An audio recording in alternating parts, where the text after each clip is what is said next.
My name is Nelda Spell Mitchell.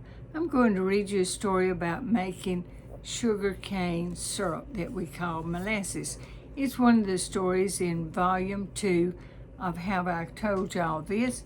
I have volume 1 and volume 2 that are stories of things that happened in mine and my husband's lives growing up, and then after we were married, some stories about that. But this is one that we both experienced as we were coming along and in our early marriage.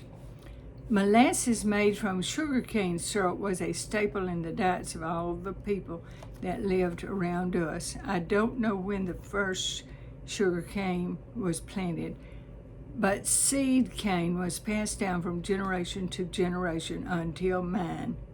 And now mine and my husband's, our generation, has lost seed and let the art of syrup making almost die. There are a few people around and about that still make molasses syrup, but I can't carry you to any of them right now. Youngsters will have to go to the Farm Museum to learn about sugarcane and syrup making. The ways that I know that you could get seed is if you were going to start growing sugarcane for the first time. You went to a neighbor and bought, or he gave you some cane from that he had saved in his cane bank. To plant it, prepared rows were split open in the spring of the year, and the stalks of cane were laid lengthwise in the bottom of this trench. The dirt was then plowed back onto the rows to cover the cane at least 10 inches deep. Each joint of the stalk sends up rhizomes that grow into new stalks of sugarcane. In the fall, the stalks are cut off at ground level, and the roots are left in the field. Dirt is plowed from the middles between the rows to cover these root stubbles. This banks them to keep them from freezing in the winter. In the spring, this dirt is dragged off, and new stalks sprout from these old roots.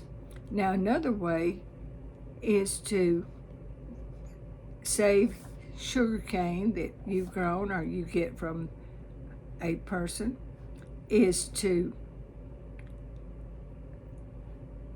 say, now I read that wrong, to save your own sugar cane seed.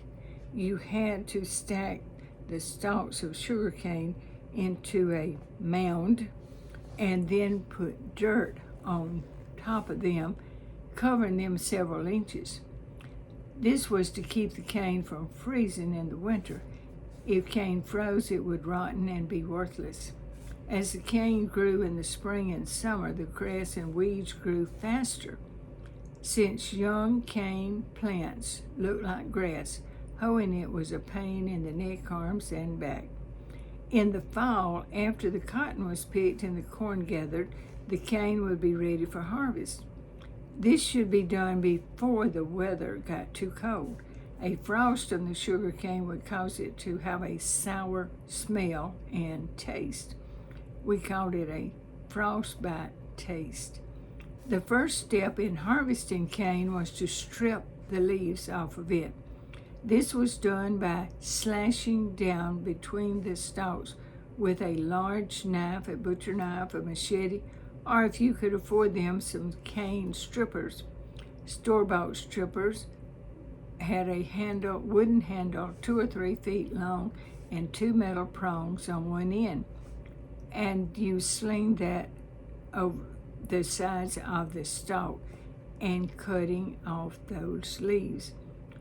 Then the tops were cut off. This was done with a machete. Also, the machete or a sharp knife was used to cut the cane off of the roots. Then the cane was loaded on wagons or trucks and hauled to the cane mill and piled near the grinder. The cane mill consisted of store-bought cylinders that had ridges around them. A mule pulling or pushing an overhead beam turned these cylinders round and round. and the stalks of cane were fed in between the cylinders, and this squeezed out the juice. The juice poured out a side notch into a barrel that had a cloth stretched and tied around the top. The cloth strained the cane juice to get out flakes of the stalk and any dirt that might be in it.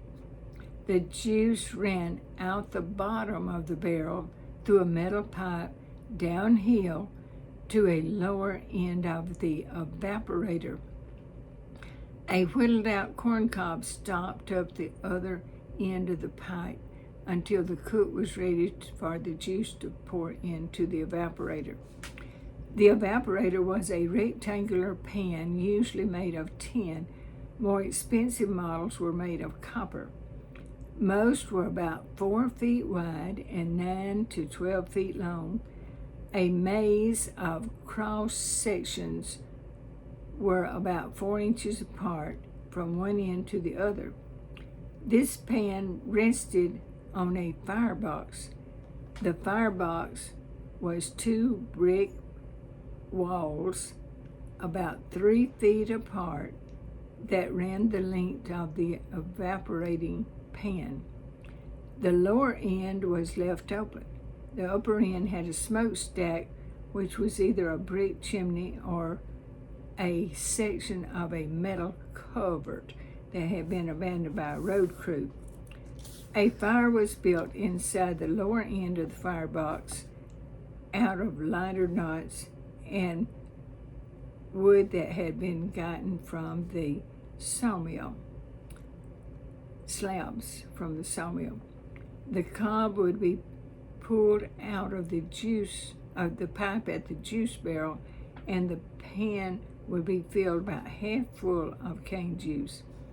The cob was then put in the pipe to shut off the flow of the juice.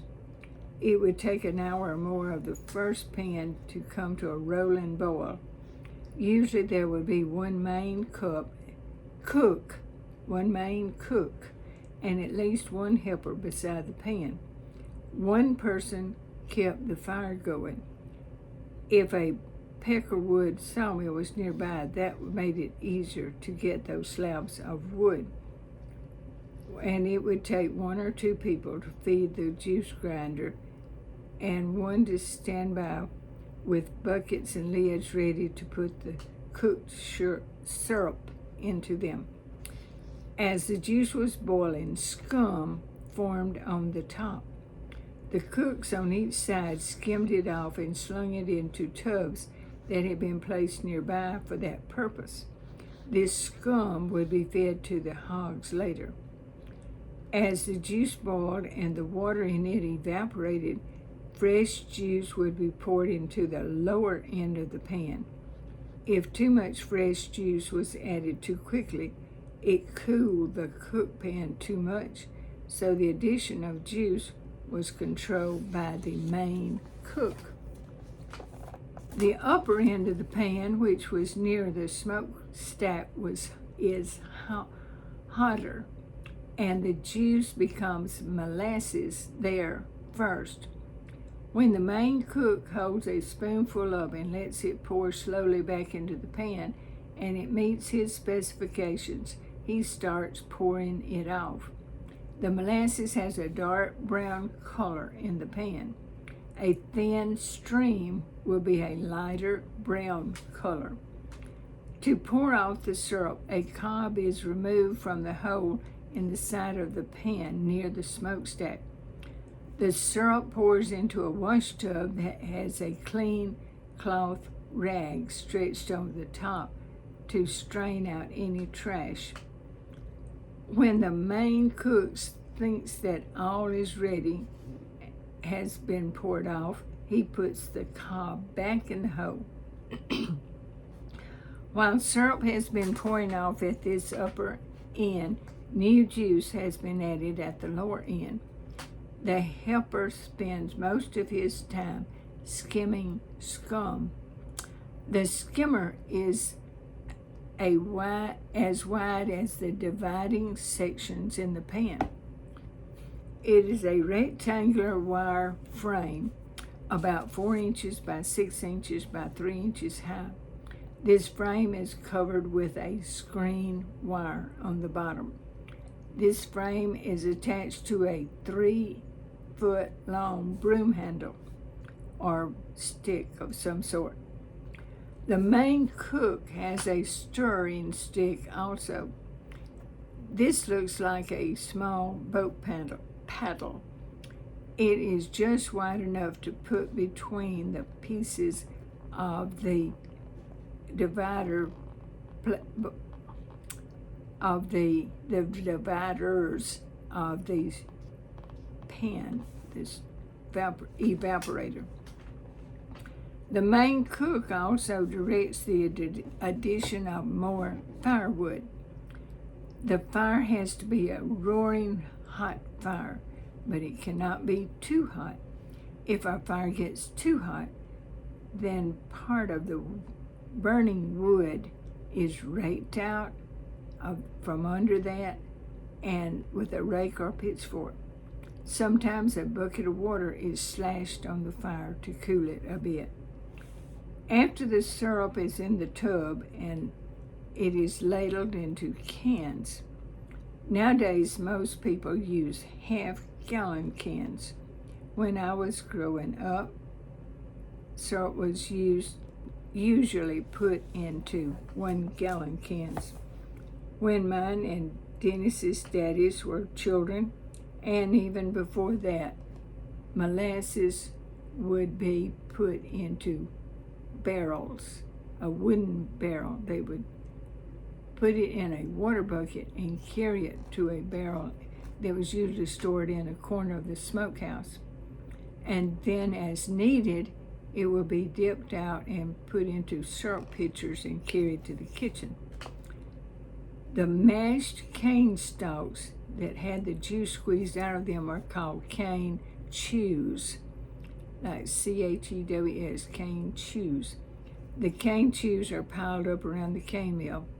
One of the workers would need to take a pitchfork and throw some of them out of the way. If some of the neighbors brought their cane to your mill to make their syrup, then a wagon load or more would be hauled off. These would be put in a gully somewhere to stop it from washing deeper. Cows would nibble on the chews, but they would not eat it. If there is a mound of cane chews at least 10 feet high, it makes a wonderful sliding board. Just run up one side to the top, sit on a piece of cardboard, and slide down. After several slides, the sugar residue on the chews polishes it into a very slick slide. Late each afternoon, when it is close to quitting time, water would be poured into the lower end of the evaporator as that pan of syrup was being poured off. Then the entire pan would be filled with water that had been hauled from the well.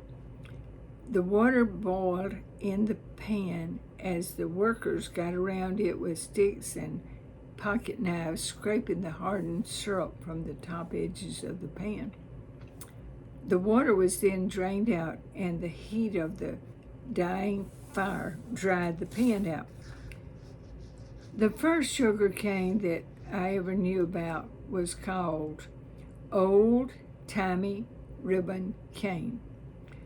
For some unknown reason, maybe a fungus, maybe a virus, or I don't know what, but it got to where it would not produce good juice.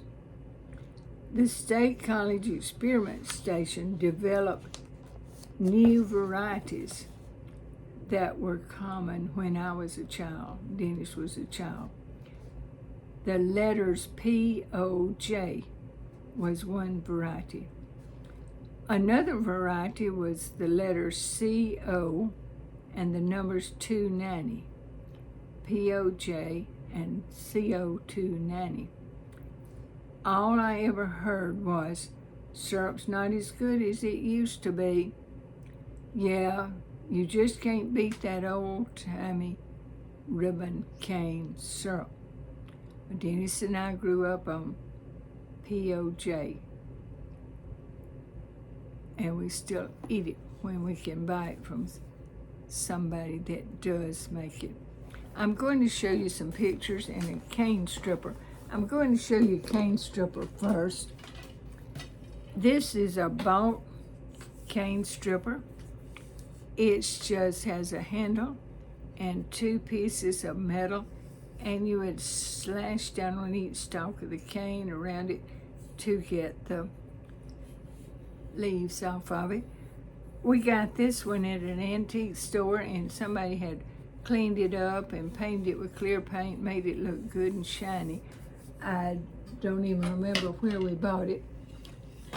This is another cane stripper that we bought. It has not been painted, it's just the way it looked.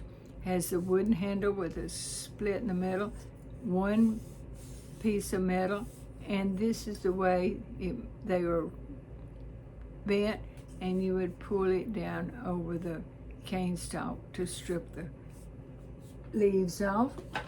And this is another style, just a little bit different.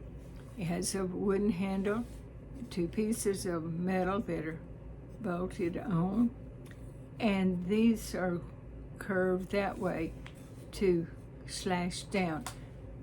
I don't remember my daddy having a cane stripper. He may have. I don't know if Dennis's daddy did or not. One of our neighbors up the road that not too many years ago, I found out, Mr. Marvin Thompson, years ago, he designed and made a corn stripper. Why do I say corn? Cane, a sugar cane stripper. He made a sugar cane stripper and had it patented. I do not have one of his, and I didn't know about it till after everybody that did know about it had died out. So I never did get one of his, but we got these at antique stores. This is a picture of cane stacked by the corn grinder. I keep saying corn. Cane mill, the cane mill. And this one is powered by a tractor. This was in October of 1982. And the mill belonged to Mr. Tom Powell up at Hot Coffee, Mississippi. This is a cane mill. It's been covered up for the night so it wouldn't get wet with dew, and it's fixing to be used. This is one of the helpers. The cane is put in over on this side, and these are cane chews being squeezed out, and you see a stack of sugar cane there.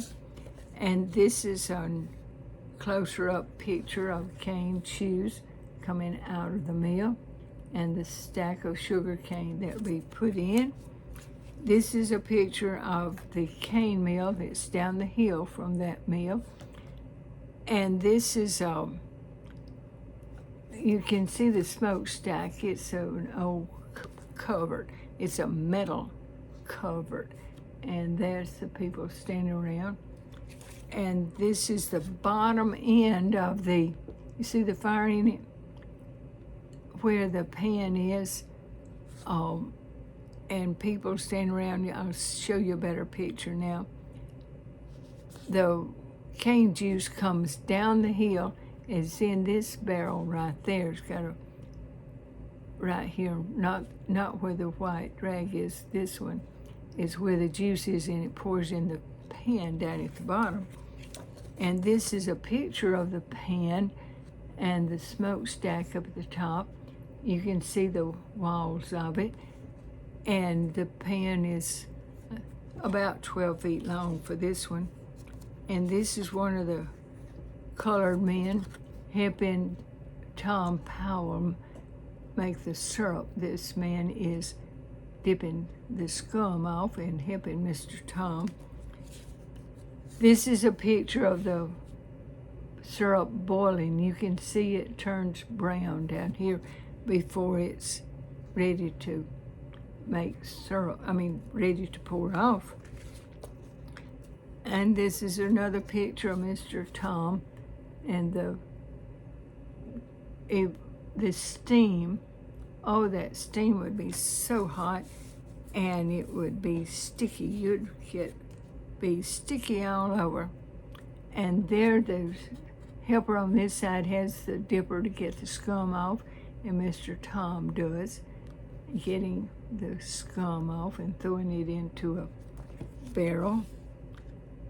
And this is just another picture of it, and you can see it has a lot of steam. And this is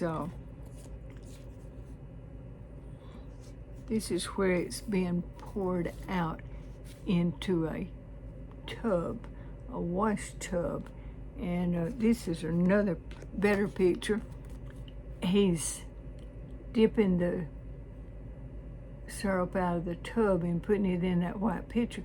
The tub, halfway across the tub is a board, and this white cloth is held tight with that board, and he's held tight, and it will strain on this side of the tub, and that side of the tub he will dip out the syrup and then put it in these are half-gallon buckets on the tailgate of the pickup. That is Dennis and our grandchildren, Luke and Paige, and they're all sampling with their finger. They stick their finger in it and get a sample of it, taste of it, and it would be so good. Thank you. If you like those stories that I'm reading, call up Mr. Amazon, or just send Amazon a message, and you say, I want volume 1 and volume 2 of Have I Told Y'all This, and then you'll enjoy reading them. Give these books to somebody that you don't know what in the heck to give them, and they will enjoy reading them. And then I've recorded some of them on YouTube. If you don't like to read, you can listen to the stories that I've read on YouTube.